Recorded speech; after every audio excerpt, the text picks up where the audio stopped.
Aholiga muhim xabar. Madaniyat vaziri olamdan o'tdi. Assalomu alaykum aziz tomoshabin.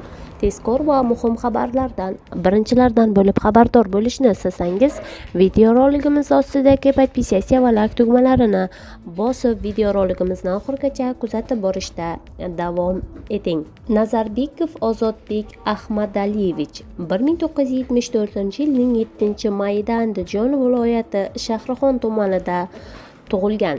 2002-yildan 2008-yilgacha O'zbek-Navo estrada birlashmasida yakkaxon xonanda sifatida faoliyat yuritgan. Marhum xonanda Muhriddin Xoliqovning taniqli shogirdlaridan biri sanaladi. 2006-yildan respublika miqyosidagi davlat tadbirlarida O'zbekiston Respublikasi Konstitutsiyasi, Navro'z umumxalq bayrami va mustaqil tantanalarida faol ishtirok etib kelmoqda.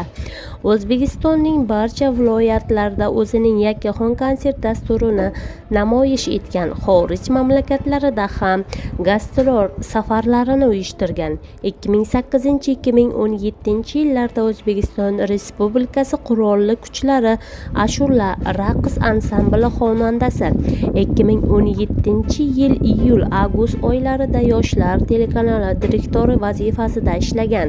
2017-yilning 10-avgust kuni O'zbekiston Madaniyat ishlari vazirining o'rinbosari etib tayinlangan. Shuningdek, Yoshlar telekanali bosh prodyuseri vazifasida ham ishlagan. 2018-2020-yillarda O'zbekiston Respublikasi Madaniyat vazirining birinchi o'rinbosari vazifasida ishladi.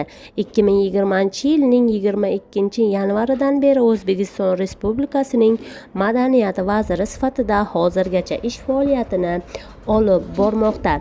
Bugungi kunda esa O'zbekiston Respublikasining birinchi madaniyat vazirining olamdan o'tgani haqida xabarlar tarqaldi.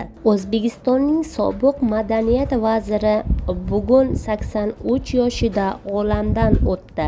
Zafar Hakimov tarix, arxeologiya va arxitektura yo'nalishlarida 50 dan ortiq ilmiy asarlar muallifi edi.